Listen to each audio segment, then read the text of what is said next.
você está lançando um livro. Lancei, tá aqui na minha isso. Está aqui na minha mão. Menos forecast, mais foresight. Isso.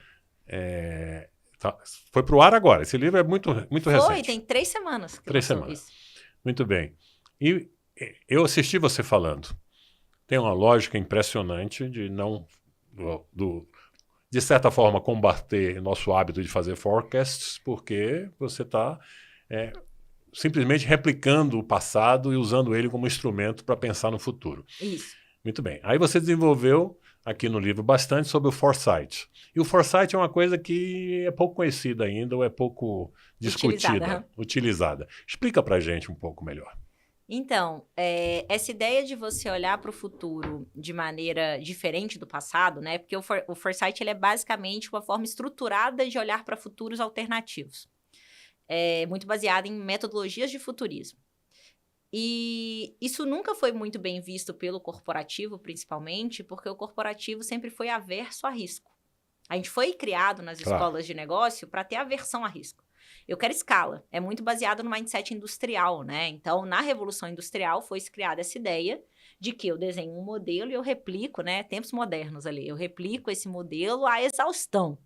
E vou refinando, tirando desperdícios, otimizando a produtividade para eu gerar o maior resultado, o maior lucro possível daquilo. Melhorando cada vez mais o modelo já existente, o pré-existente. Gerando excelência no pré-existente.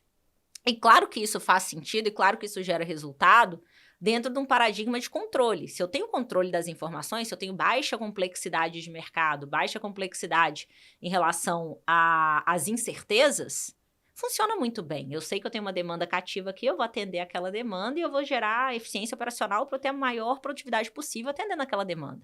E o forecast nasce para isso. O problema é que o mundo mudou muito, as condições de contorno mudaram demais, o grau de incerteza e complexidade aumentou absurdamente. A falta de controle.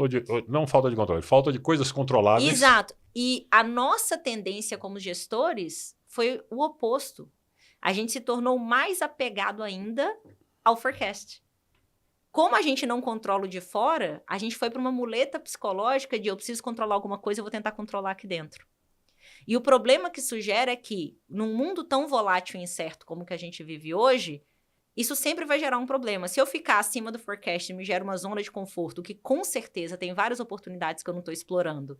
Porque existem tecnologias que eu nem estou testando, existem mercados que eu nem estou experimentando.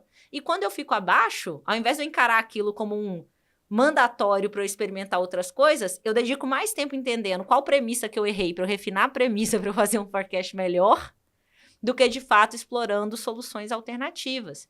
E o que essas metodologias de foresight falam é que não é você que dita para onde o mundo vai. Isso vem muito dessa prepotência, né, dessa arrogância corporativa que a gente tem, de que a gente é tão genial que a gente vai ditar para onde o cliente vai, a gente vai ditar para onde o mundo vai. O foresight ele vai para um lugar muito mais de humildade, de deixa eu entender o que está acontecendo fora, deixa eu entender sinais latentes de tecnologia, deixa eu entender conversões geopolíticas que antes não existiam, deixa eu entender mudanças comportamentais que antes não existiam, e a partir do de fora, eu desenhar potenciais cenários para dentro.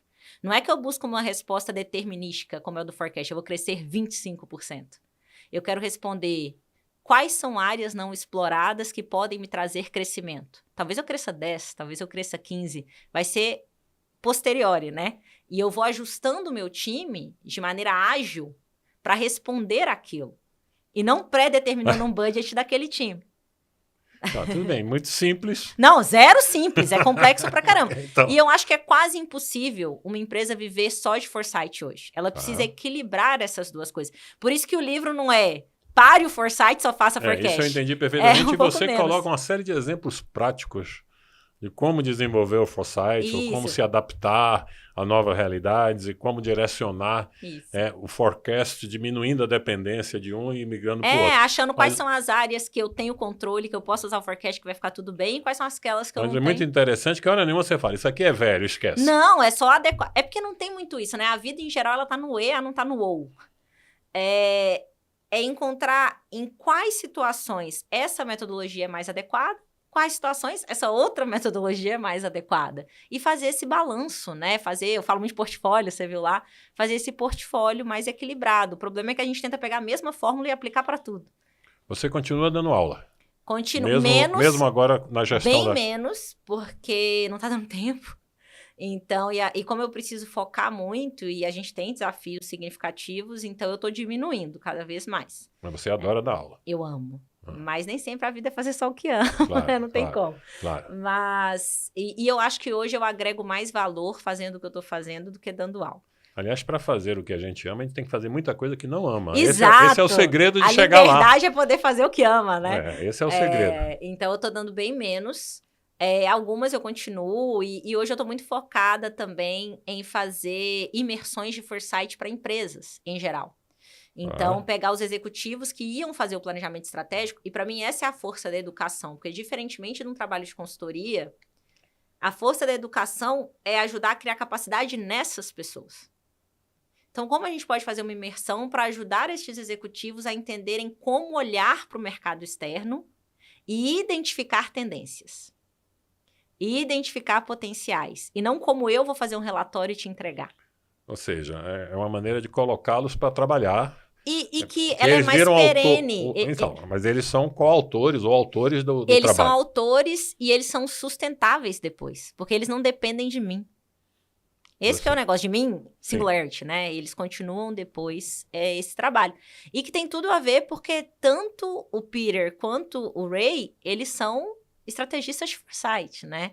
Então, eu tenho a mesma profissão que eles, no fim das contas, o que é maravilhoso, porque eles são uma inspiração. E aí, para eu poder replicar isso no Brasil, que bom que a gente é alinhado. A gente pode falar, de um modo geral, quantas empresas hoje são clientes? Hoje, a HSM Singularity, que a gente faz todo o PNL juntos, né? Nós temos 106 empresas ativas como clientes. A gente entrega cerca de 3 programas por dia diferentes. Então, tá bem grande e crescendo, né? Agora a gente está sofrendo as dores do crescimento, porque a gente precisa estruturar um pouco mais. Crescimento rápido da dor nos ossos. É isso.